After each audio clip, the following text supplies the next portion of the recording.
What's up, guys? I hope you're having an amazing day. I sound and am a little bit of hangover after a major alcohol and nose candy session, which I'm not too proud of. But today I wanted to talk about the horrifying consequences of benzodiazepines, such as this one, oh, Valium. At first, they truly are amazing. At first, of course, because they like if there's any drug out there that is immediately the most anxiolytic.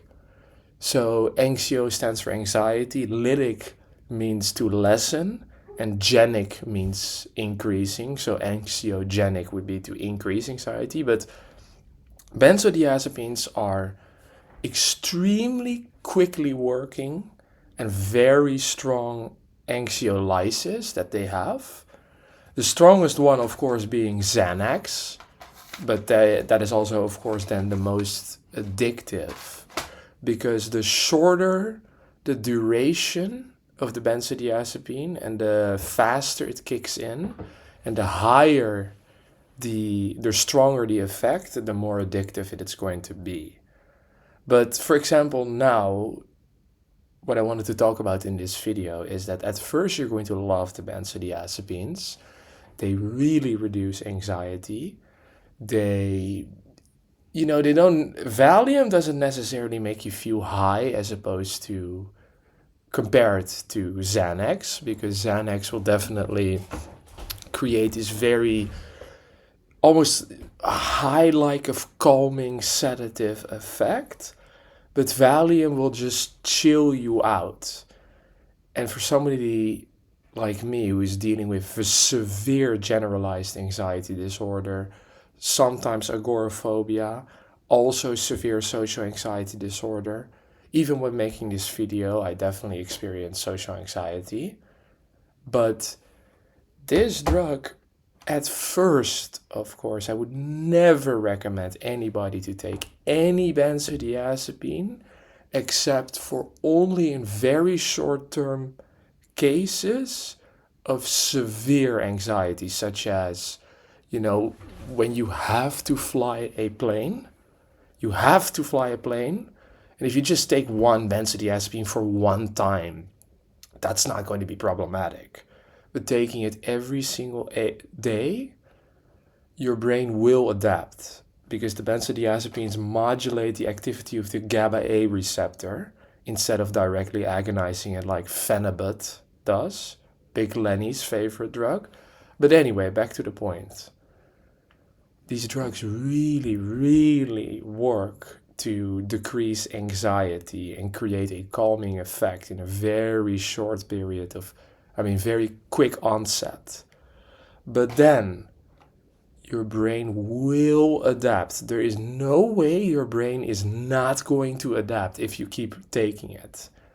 If you take it once every 2 weeks, once every month, it won't really be a problem, maybe even once every week. But now I have to take this Valium.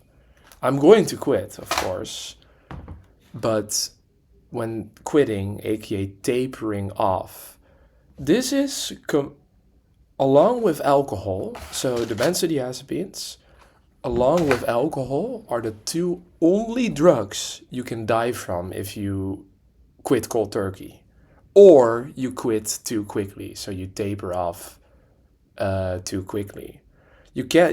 Theoretically you cannot even die from a fentanyl withdrawal, but you can die from an alcohol or benzodiazepine withdrawal. So other than that, I just wanted to make this quick video that despite the benzodiazepines, they have unbelievably useful effects, such as very quick and strong anxiolysis, especially Xanax. Xanax will make your anxiety disappear completely. But of course, please never take it because it's a horrible drug. It will make you very, very quickly adapted to it. The withdrawals, when I tried to stop taking this, especially when tapering off too quickly. You will have enormous anxiety, like way worse anxiety than before you started. My hands will start shaking, I will start sweating, I will start getting very irritable and nauseous, and in the worst case scenario, but that's never going to happen to me, because in that case you would have to be addicted to benzodiazepines for years on very high doses. But in the worst case scenarios, you could get seizures and heart attacks and die. That's like why I said the only drug addictions you can die from if you quit cold turkey are the benzodiazepines and alcohol. But yeah, to summarize, because I've been rambling too much, the benzodiazepines are like, how do they call it? A double-edged sword. They work insanely well in the short term to reduce anxiety and panic and to give you this calm, numbing effect. But of course, any drug that will do that for you will also come with horrible negatives, such as very quick dependence, very quick addiction, not just dependence, but also psychological addiction. Those are two separate things. For example, this escitalopram, SSRI, I am not psychologically addicted to the SSRI, but I am dependent on. So I have a dependence, but not a psychological addiction to the SSRI. But even I've tried to lower my dose escitalopram because right now I am on 30 milligrams. When I went to 22.5 for a couple days, I already started getting horrible withdrawals. So even SSRI can be, for some people, at least for me, and I know many others, they can be very hard to taper off from, but the benzodiazepines are way worse, way more dangerous as well. So I would never recommend I wouldn't even recommend people to take SSRIs unless they have severe, so not mild, not moderate, but severe anxiety, severe depression. At that stage, I would recommend to consider something like an SSRI or SNRI.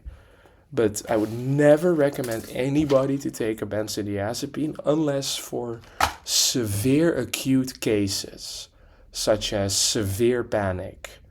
But even then, if you have severe panic attacks often, the benzodiazepines are going to make those worse in the long term anyway. So only in the cases of, severe flying anxiety, you have to get on a plane, then you could take a benzodiazepine, or maybe when you've just been, in a horrible car accident, God forbid, then the doctors probably will give you a benzodiazepine to calm down, and you should probably take a beta blocker as well, because the post-traumatic stress disorder, if it develops, that is partly due to the increased adrenergic signaling. And if you take something like propranolol, not medical advice, I am not a doctor, but propranolol will also partly antagonize the adrenaline receptors in the brain. Not medical advice, but yeah. Rambling too much. I hope it was somewhat interesting and or helpful. Thank you for watching.